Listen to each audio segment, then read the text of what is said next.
Yeah, Coach Groves in the home office coming to you talking about what is time. That's right.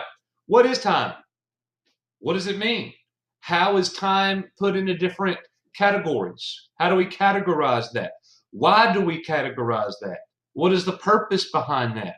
Uh, what role does historians have in dealing with time? So here we go, guys. You see this first opening slide right here. It says, what is time? We've got a nice little picture there. It's a timeline. All you guys know what a timeline is, but we're even going to talk about that in a few minutes. So let's get started. Organizing time. Historians divide history into blocks of times called periods or eras. Either one, both are correct. You could use those words interchangeably. For example, a decade is a period of 10 years. A century is a period of 100 years. What is a period of 1,000 years? That's right, a millennium. That is very correct. So why would a historian divide time into decades or centuries? So they can say something like this, guys. What was the most important invention in the 15th century? What was the greatest battle in the 20th century? What century was, just name a famous person, George Washington born in? I mean, so you could see there exactly why. The actual year and specific date may not be all that important.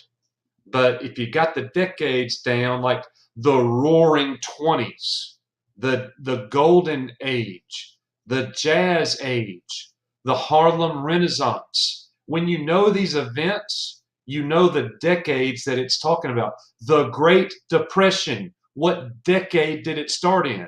Well, it started in the 1920s because it was 1929 when the stock market crashed. So again, that is why we organize time the way that we do.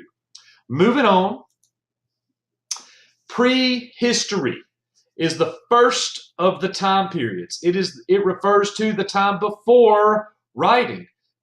Language was not written down yet. That had not been created.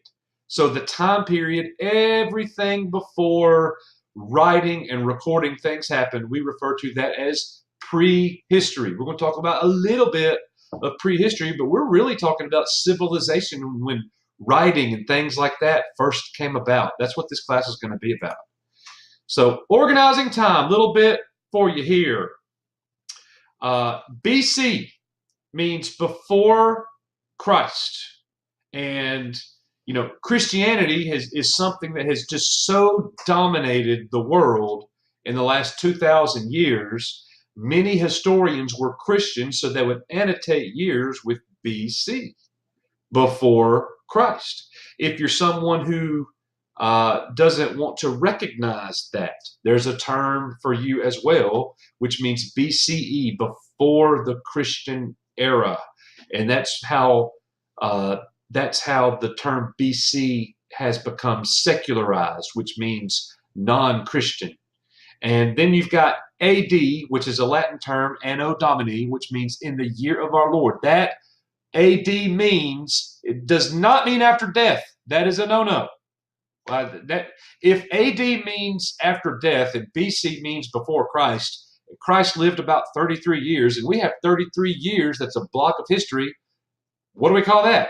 Well, that's why AD doesn't mean after death. It means in the year of our Lord, the year Jesus was born. So that would be year one. Okay, Jesus was a baby Jesus, like Ricky Bobby. Anyways, and then CE, which also means the exact same thing as AD, guys, which means the Christian era. Ancient history is the period of time from 5,500 years ago all the way up until the year 500 AD or CE. So right here, 5,500 years ago, or that would be 5,000 BC. Is that right? Is that right? Nope. That would be 6,000 BC. Yeah. Yeah. All right. Anyways, I'm getting confused. So 5,500 years ago, we're talking about somewhere in the 5000 BC era when writing first came, civilizations first started popping up, societies became complex. They're trading, they're learning language, they have rules, they have government, they have all of these things. Society is growing and getting big, like Coach Horn. So ancient history began then. And in the Middle Ages, you got ancient, ancient over here, and then you got the middle. So you can't have a middle if you don't have something at the end, and that is your modern. So the Middle Ages is also called the Dark Ages or the Medieval Ages. So you got ancient in about 500 AD or CE to about 1500, 1,000-year block of time. You got your middle, and then this event took place, guys, that started in Italy.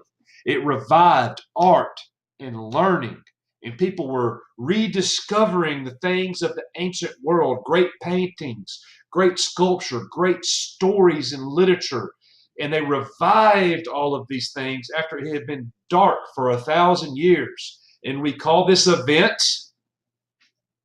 Michelangelo, Raphael Sangio, Leonardo da Vinci, the father of the Leonardo da Vinci is the father of the Renaissance. When the Renaissance began, this propels the world into the modern age. Today, kind of weird to think about 500 years ago being today.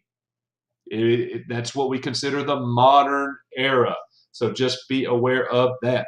This class, Ancient World History, will deal with ancient and middle. We will stop at the end of the middle, and then next year in the 9th grade, you start with the Renaissance and the modern age. And hopefully you guys are going to remember a lot of this stuff that we're talking about in class throughout the year. So what is a timeline? Everybody knows what a timeline is, but there's some different kinds of timelines, and you're about to do a timeline assignment, so pay close attention. A timeline is a diagram that shows the order of events within a period of time. It labels events and dates, and it is compounded. If it is compound will help you compare events in different places in certain periods of time. So you can have two timelines comparing, like you could have a timeline for the years 1000 through 1025 in England and in France. And you can see the events that were taking place there. That's a compound timeline. Same years, different places, what's happening, okay? Timelines with more than one line of dates are called multi-level timelines or compound timelines. That's what we're talking about. So you guys, you see right here, are going to create a compound timeline. This document right here is available for you. Each one of you has a copy on Google Classroom, and you're going to put your name right here. So my name is Groves, and you're going to go to the ancient. You're going to be a junior internet historian. You're going to go and research what are 5 things that happened in the ancient world that were really important. And you don't even have to know a date that goes with it. I will say in the ancient world, trade in Mesopotamia. That's huge. And I saw that. I know that because I saw that. I saw that in my research. And here we're going to say the Peloponnesian Wars. Whoa, I must have misspelled that. I told y'all I can't spell. Peloponnesian Wars. And here we've got the Code of Hammurabi. You know, the things that go on a timeline doesn't have to be an actual event. It could be when a book was written, like the Code of Hammurabi, or it could be The Prince, written by Niccolo Machiavelli. It could be a war. It could be the birth of someone. It could be the reign of a king or queen. It could be the invention of a new piece of technology. That's always something that could go on a timeline. And then you're going to do the same thing. You're going to find 5 things that happened in the Middle Ages. I actually want to go above that line right there so we don't break the line. So I'll put something there, doesn't matter what.